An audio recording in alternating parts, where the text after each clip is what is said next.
gives value to travel is fear. It's the fact that at a certain moment, when we're so far from our own country, a French newspaper acquires incalculable value, and those evenings when in cafes you try to get close to other men just to touch them with your elbow, we're seized by a vague fear and an instinctive desire to go back to the protection of old habits. This is the most obvious benefit of travel. At that moment, we're feverish, but also porous, so that the slightest touch makes us quiver to the depths of our being. We come across a cascade of light, and there is eternity. This is why we should not say that we travel for pleasure. There's no pleasure in traveling, and I look upon it more as an occasion for spiritual testing. If we understand by culture the exercise of our most intimate sense, that of eternity, then we travel for culture. Pleasure takes us away from ourselves in the same way as distraction, in Pascal's use of the word, takes us away from God. Travel, which is like a greater and a graver science, brings us back to ourselves. Every time I hear a political speech, or I read those of our leaders, I'm horrified at having for years heard nothing which sounded human. It's always the same words telling the same lies. And the fact that men accept this, that the people's anger has not destroyed these hollow clowns, strikes me as proof that men attribute no importance to the way that they're governed, that they gamble, yes, gamble with a whole part of their life, and their so-called vital interests. Above all, in order to be, never try to seem. The innocent is the person who explains nothing. The mistake, said M., lies in thinking that you must choose, that you must do what you want, and that there are conditions for happiness. Happiness either is or it isn't. It's the will to happiness which matters, a kind of vast, ever-present awareness. Everything else, women, art, worldly triumphs, are just so many pretexts, an empty canvas for us to decorate. Character. A.M. An invalid, both legs amputated, paralyzed all down one side. They help me when I want to relieve myself, he says. They wash me. I'm practically deaf, but I would never do a thing to cut short a life in which I believe so strongly. I would accept even worse, blindness, deprivation of all my senses, loss of the power of speech and of any contact with the external world, as long as I could feel within me this dark, burning flame which is me, and me alive, and I should still give thanks to life for having let me continue to burn with its flame. The spirit of revolution lies wholly in man's protest against the human condition. Under the different forms which it assumes, it's in this respect the only eternal theme of art and religion. A revolution is always carried out against the gods, from that of Prometheus onwards. It's a protest which man makes against his destiny, and both tyrants and bourgeois puppets are nothing but pretexts.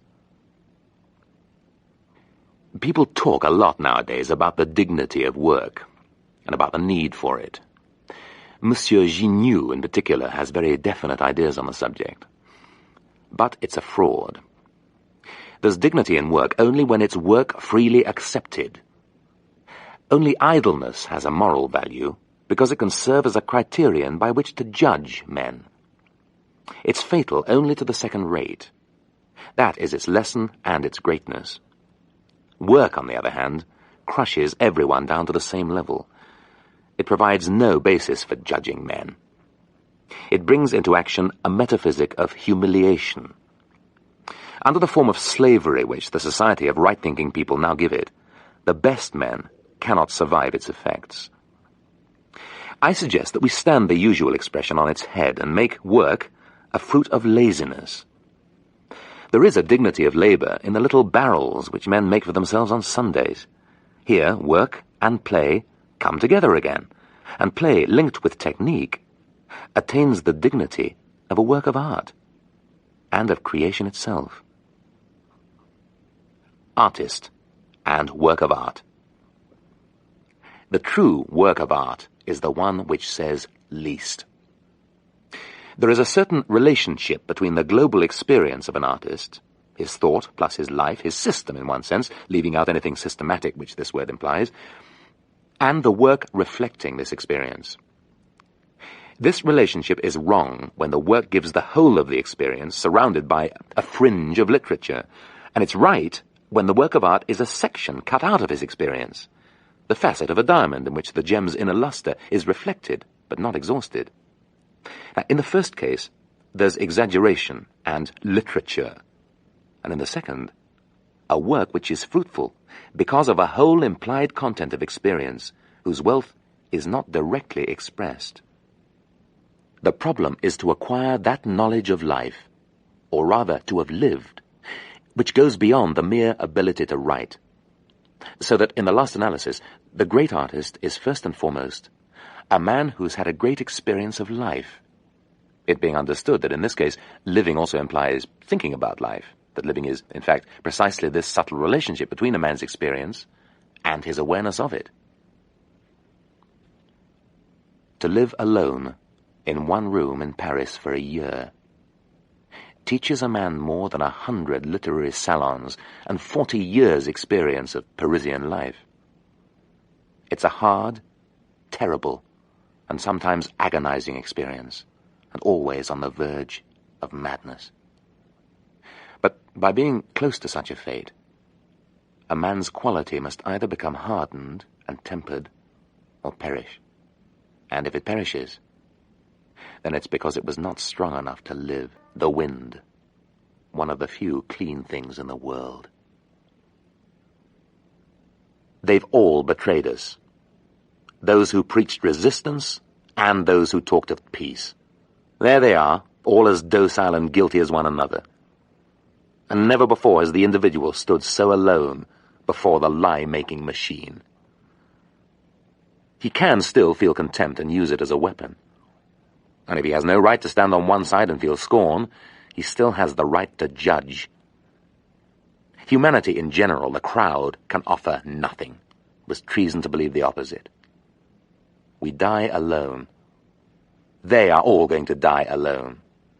Let the man who is alone at least keep his scorn and the ability to pick out from this terrible ordeal what serves his own greatness.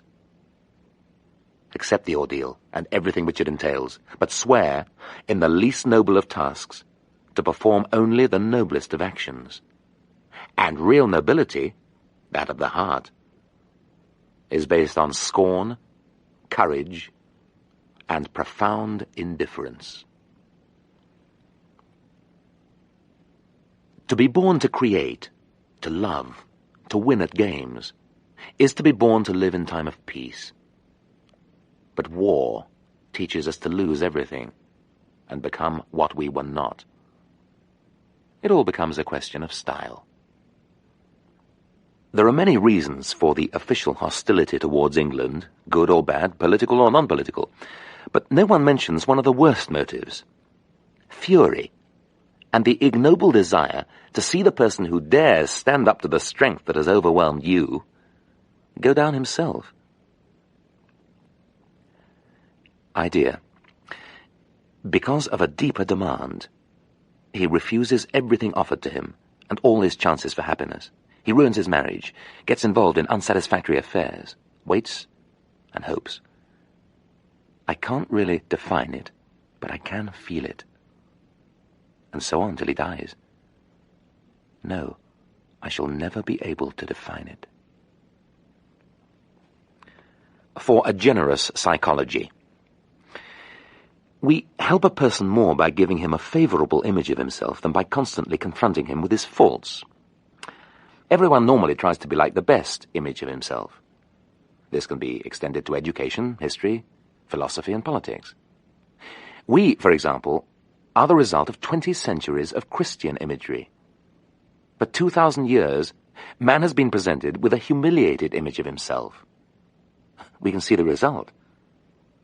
Who can say what we would have become if these 20 centuries had seen the continuation of the classical ideal with its admirable image of man?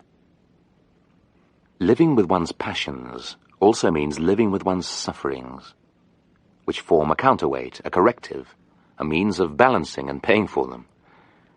When a man has learned, and not on paper, to remain alone in the intimacy of his suffering, to overcome his desire to run away, the illusion that other people can share, then he has little left to learn. Death gives form to love as it does to life, by transforming it into destiny. The woman you love died while you loved her, and here henceforth is a love fixed forever, which, without this end, would have dissolved in fragments. What would the world thus be without death, but a succession of forms fading away and being reborn? An anguished flight, an uncompletable world. But happily, death, the stable one, is here. And the lover weeping over the corpse of his beloved, René over Pauline, sheds tears of pure joy, of the all is fulfilled, of the man who recognizes that finally his destiny has taken on form. Saint-Étienne and its suburbs. A sight like this is a condemnation of the civilization which brought it to birth. A world in which there is no more room for human beings, for joy, for active leisure, is a world that should die. No people can live outside beauty. It can live on after itself for a time, and that's all.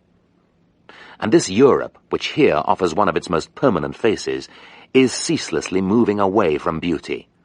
And that's why it's in such convulsions, and why it will die if peace does not mean for it a return to beauty, and the restoration of its rightful place, to love. Any life aimed at money is a death. Rebirth lies in disinterestedness. Classicism means confidence in words, but to retain this confidence, it uses them only prudently. Surrealism, which mistrusts them, abuses them. Let us go back to classicism, through modesty. I don't find humanism unpleasant. I even find it quite attractive. But I find it doesn't go very far.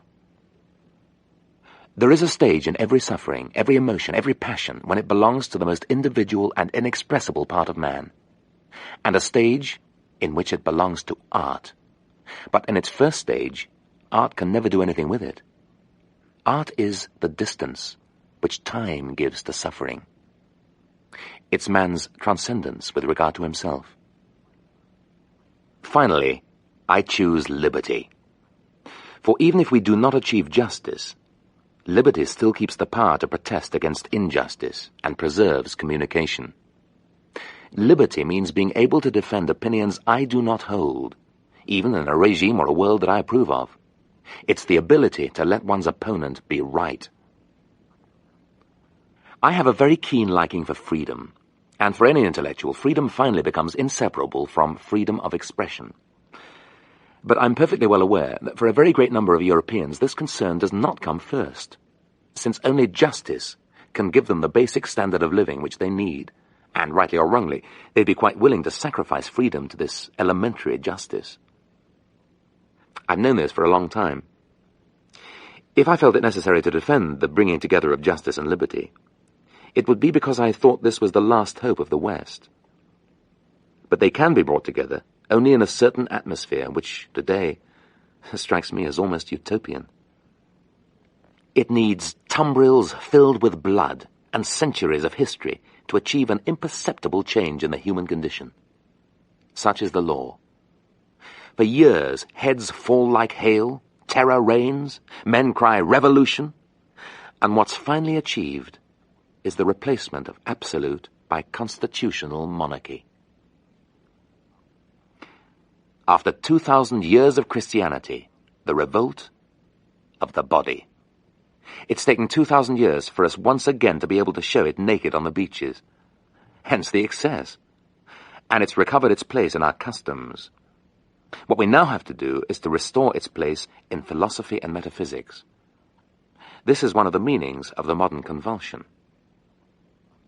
Later, write an essay with no reservations and no consideration for other people on what I know is true. Doing what we don't want wanting what we don't do. If we believe in moral values, we believe in morality right up to and including sexual morality. The reform is a total one.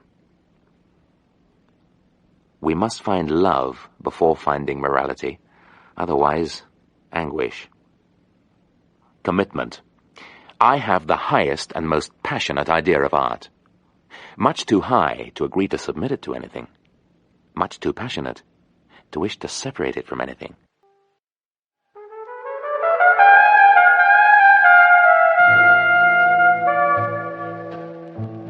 Carnets by Albert Camus.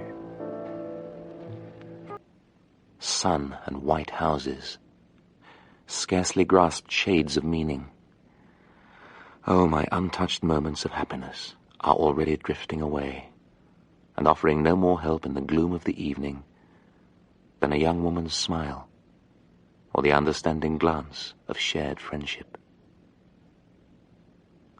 He said, we must have one love, one great love in our life, since it gives us an alibi for all the moments when we are filled with motiveless despair. We do not have feelings which change us, but feelings that suggest to us the idea of change. Thus, love does not purge us of selfishness, but makes us aware of it, and gives us the idea of a distant country where this selfishness will disappear. It is to Jeanne that some of my purest joys are linked. She often used to say to me, "You're silly," was her expression, the one she used when she laughed, but she always said it when she loved me most. We both came from poor families. She lived a few streets away from me, in the Rue du Centre.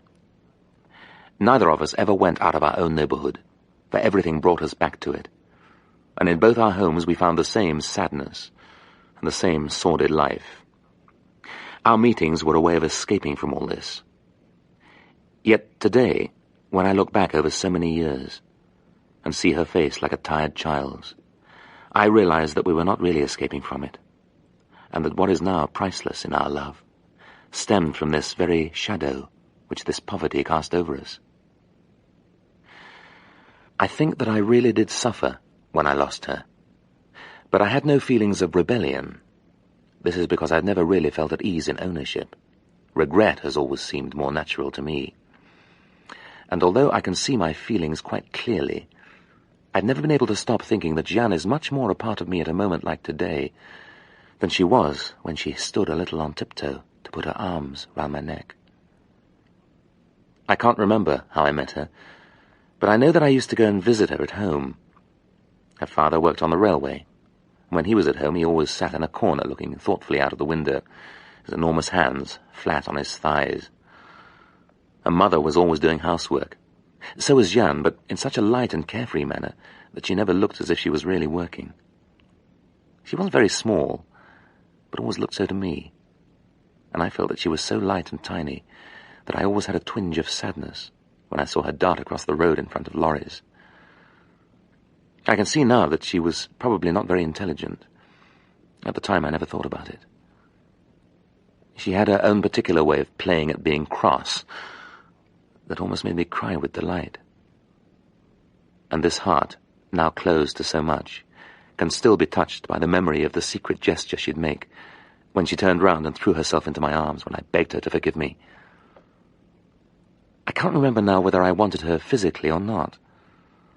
I know that everything was mixed up, and that all my feelings melted into tenderness. If I did want her, I forgot about it the first day, that in the corridor of her flat she kissed me to thank me for a little brooch I'd given her.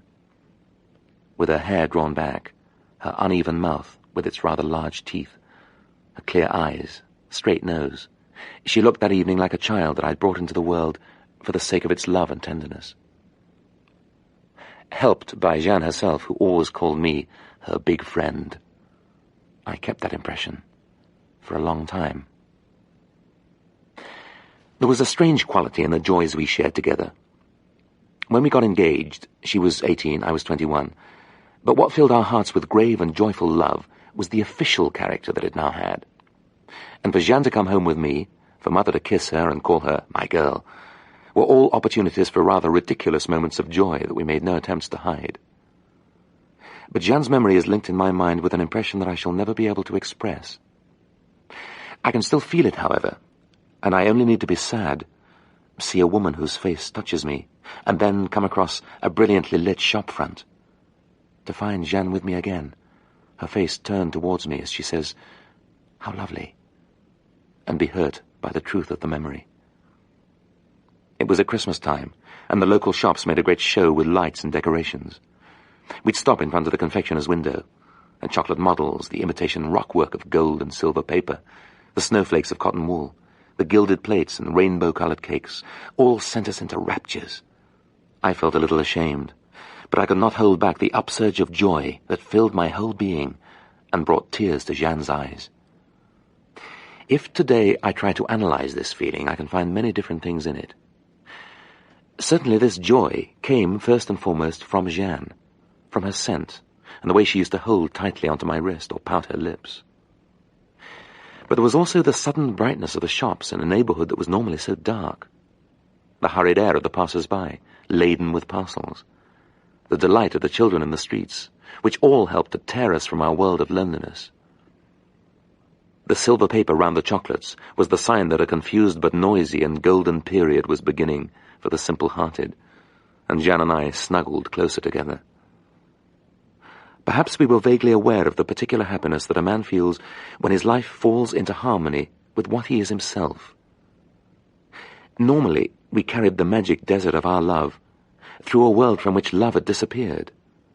And on days like this, it seemed that the flame which rose in us when we held hands was the same one which we saw dancing in the shop windows, in the hearts of the workmen who had turned round to look at their children, and in the depths of the pure and icy December love which cannot bear to face reality is not a real love. But then it's the privilege of noble hearts not to be able to love. His wife. The problem was to discover whether a man such as he could live among this woman's lies without forfeiting his own integrity.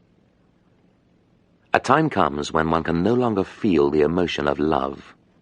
The only thing left is tragedy.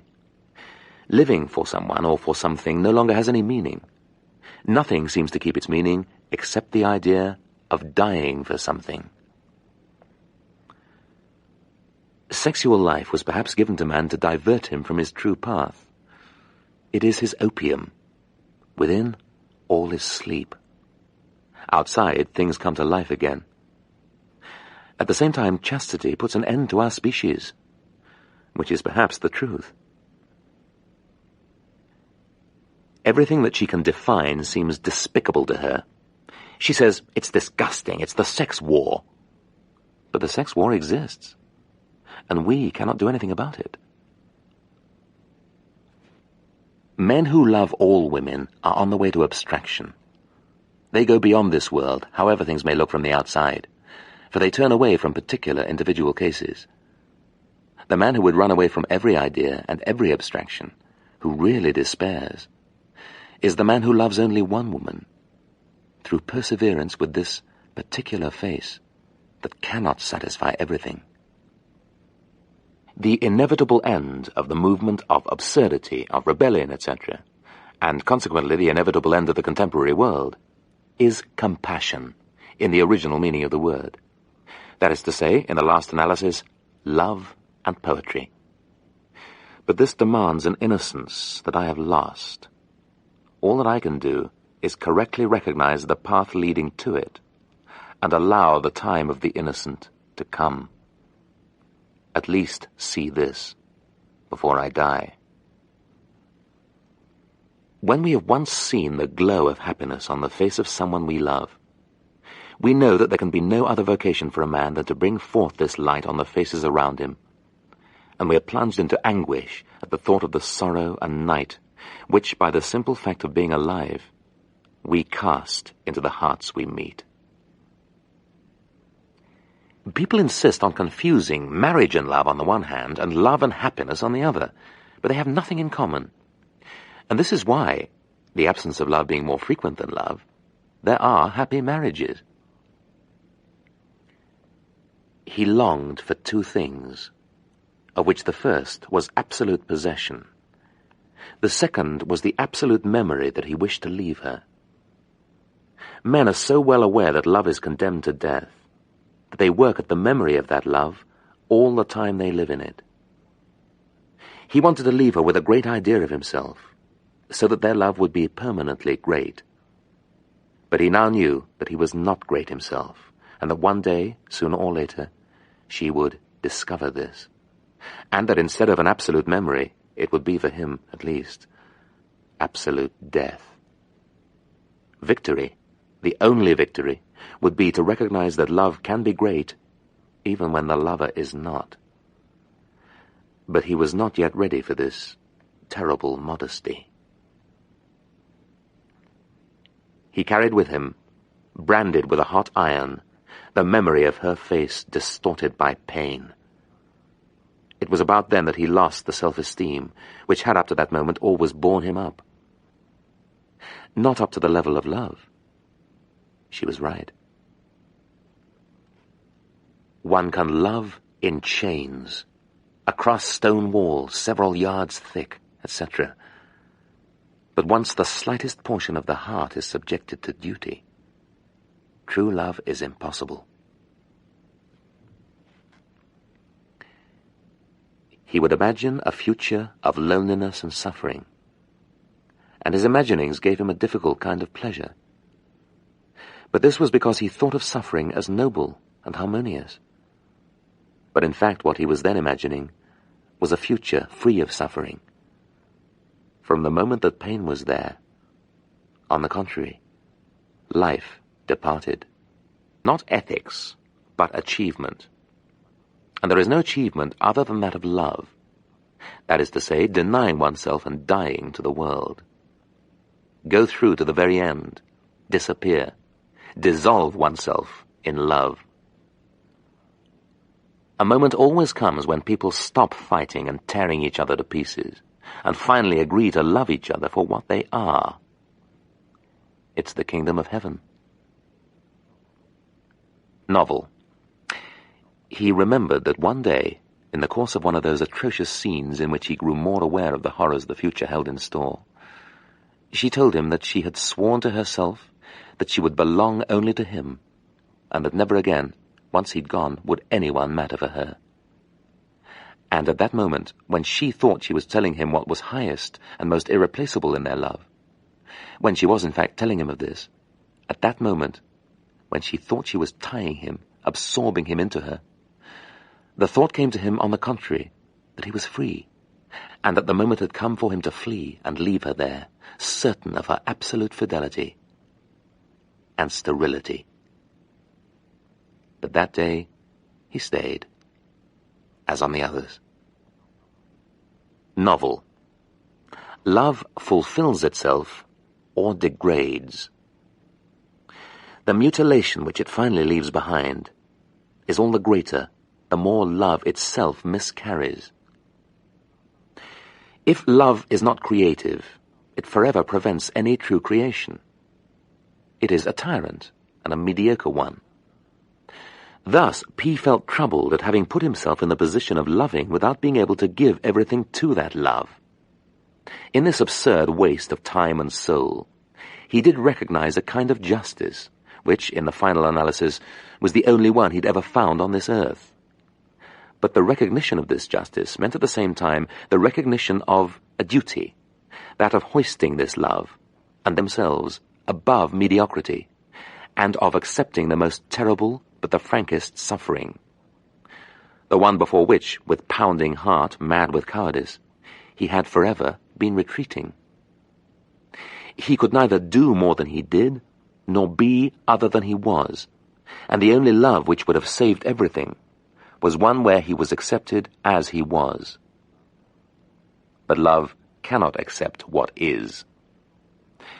It is not for this that it makes its voice heard over the whole earth. It shouts to refuse goodness, compassion, intelligence, everything which leads to compromise.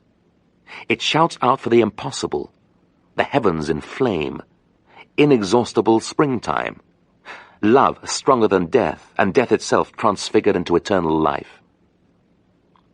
How then could he have been accepted in love? He who in a certain way was only wretchedness, and awareness of this wretchedness.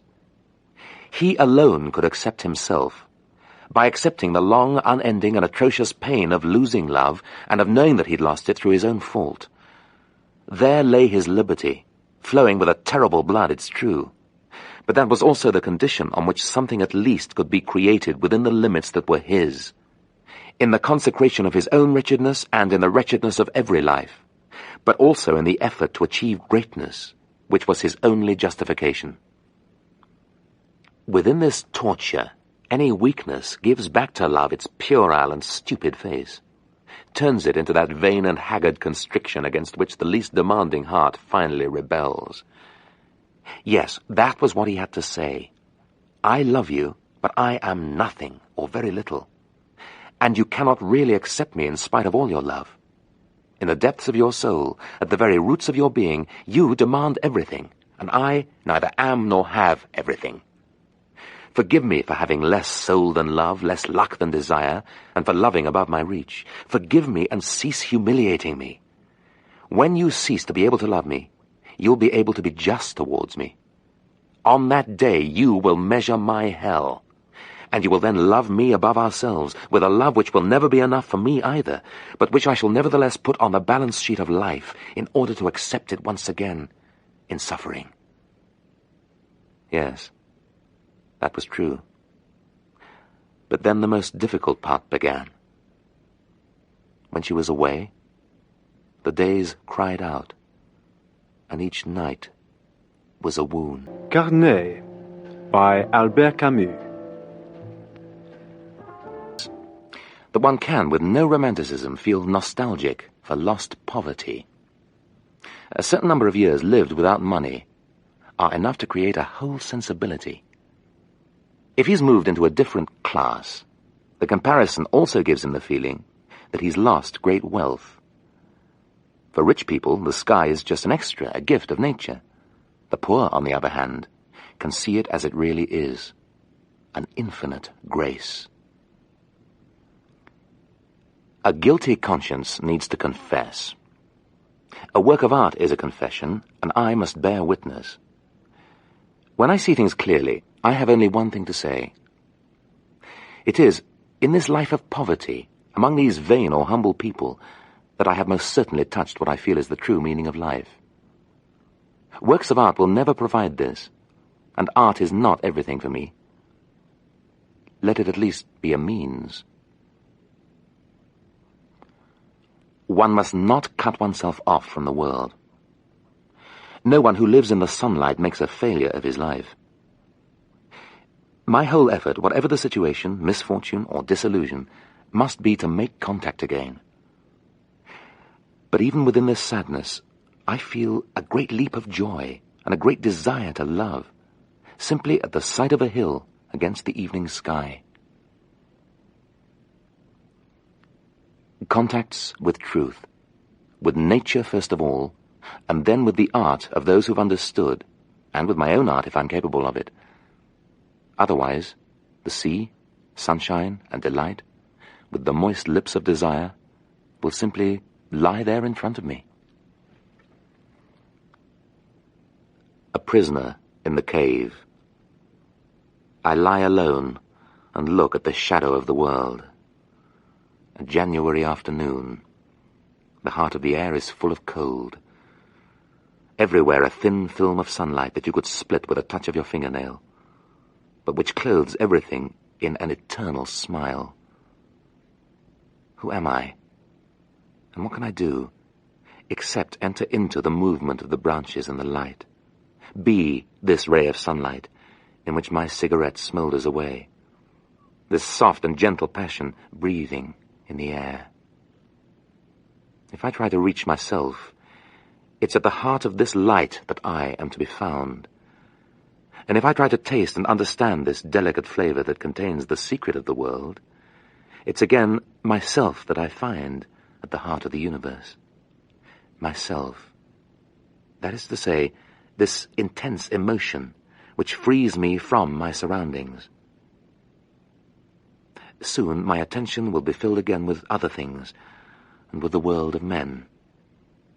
But let me cut out this moment from the cloth of time, as other men leave a flower in the pages of a book. In it they enclose the memory of a walk, in which they were touched by love. I also walk through the world, but I am caressed by a god.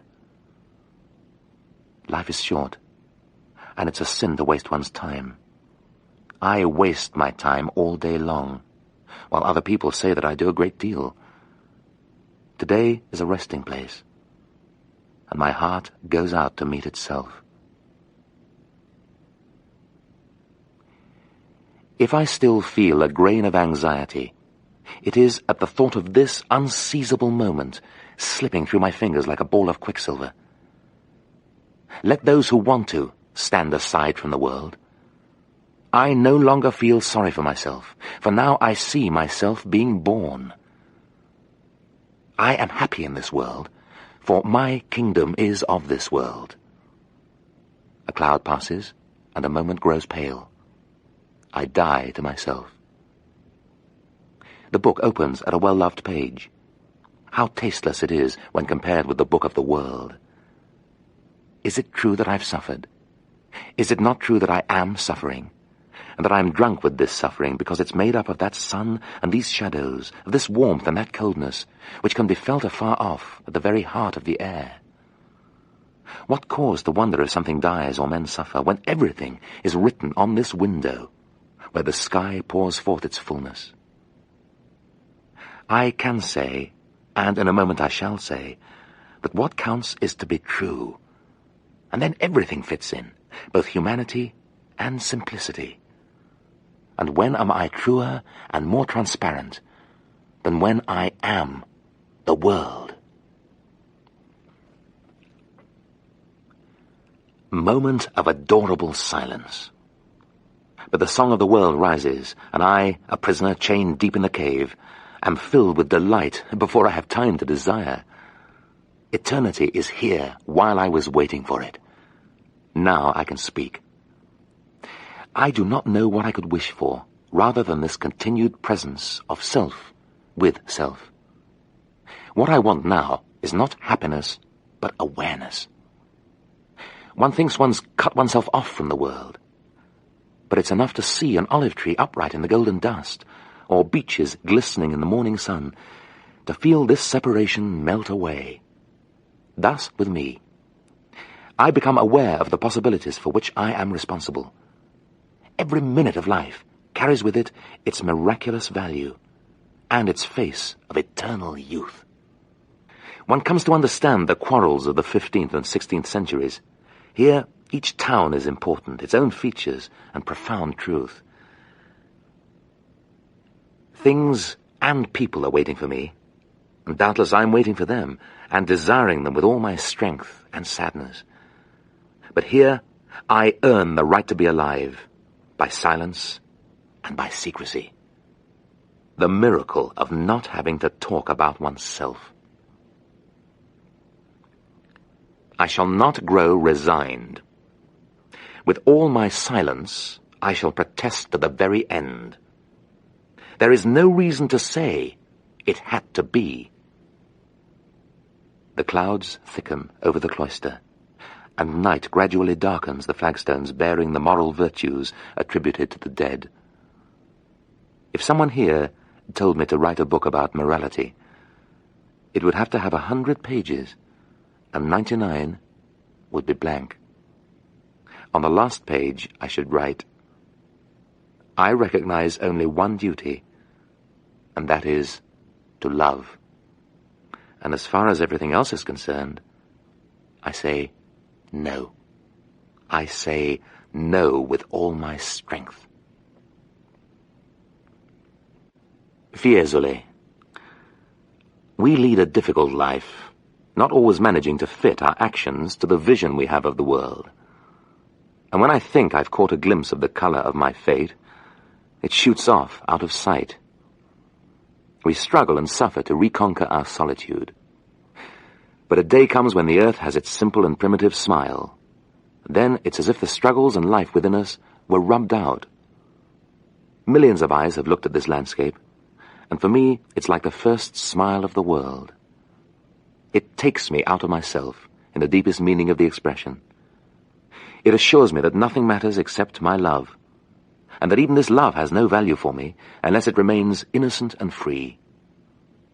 It denies me a personality and deprives my suffering of its echo.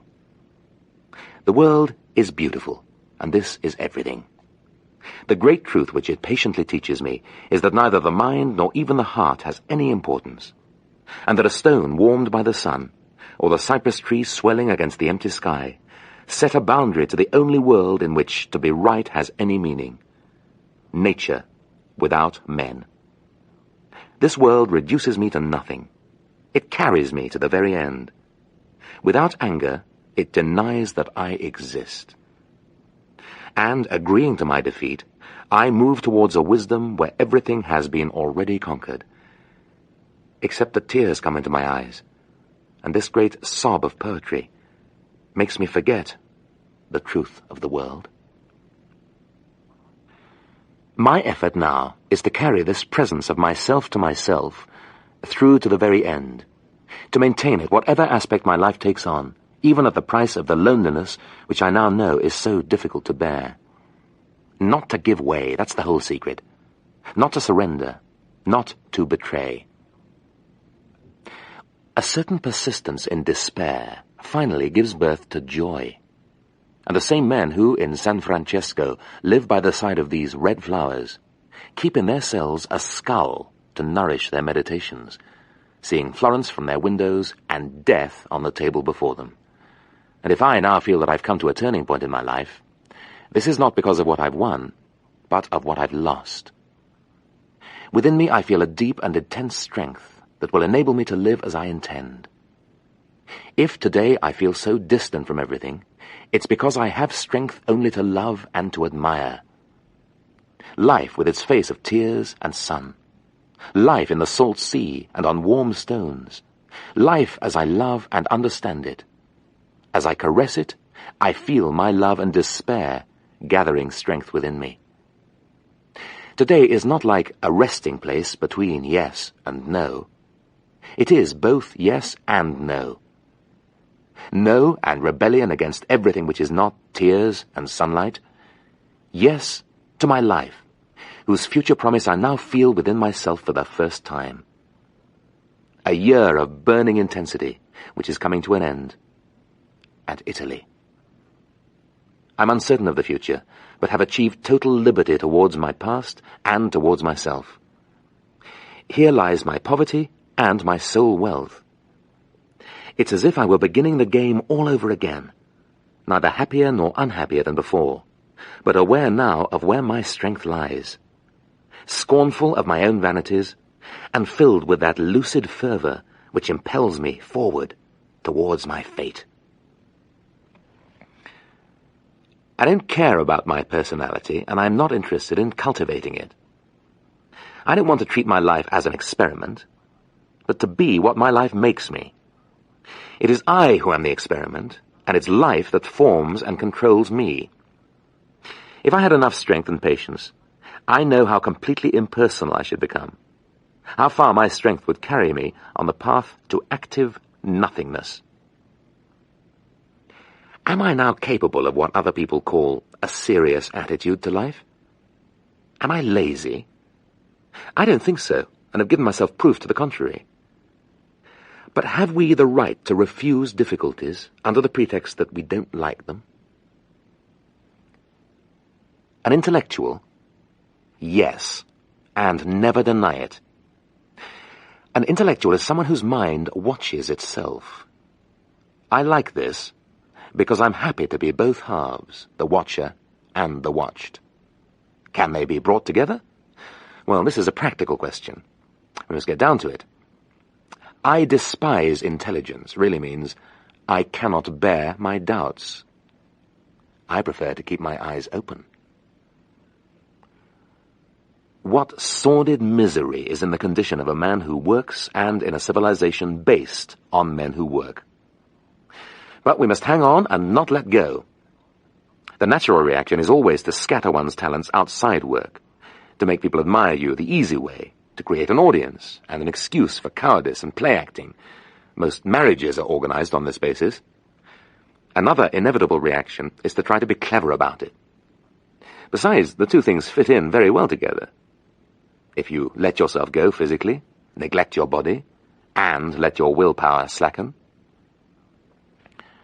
the first thing to do is to keep silent, to abolish audiences and learn to be your own judge, to keep a balance between an active concern for the body and an attentive awareness of being alive, to give up all feeling that the world owes you a living and devote yourself to achieving two kinds of freedom: freedom from money and freedom from your own vanity and cowardice. To have rules and to stick to them. 2 years is not too long a time to spend thinking about one single point. You must wipe out all earlier stages and concentrate all your strength, first of all on forgetting nothing, and then on waiting patiently. If this price is paid, then there's one chance in 10 of escaping from the most sordid and miserable of conditions.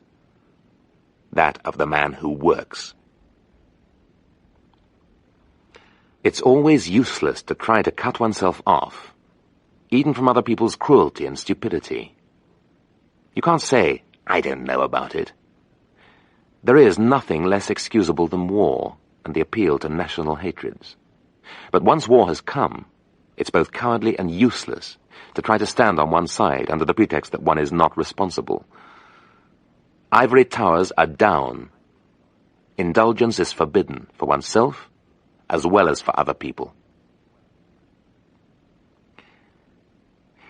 It's both impossible and immoral to judge an event from outside. One keeps the right to hold this absurd misfortune in contempt only by remaining inside it. I sometimes wanted a violent death, a death in which you'd be forgiven for screaming as the soul was torn from you. At other times I dreamed of a long and constantly lucid end, so that it should not be said that I'd been taken by surprise, in my absence. To know, finally. But you suffocate in the earth. If I were to die unknown to the world, in the depths of a cold prison, the sea at the last moment would fill my cell, would come to lift me above myself, and help me to die without hatred. Shrapnel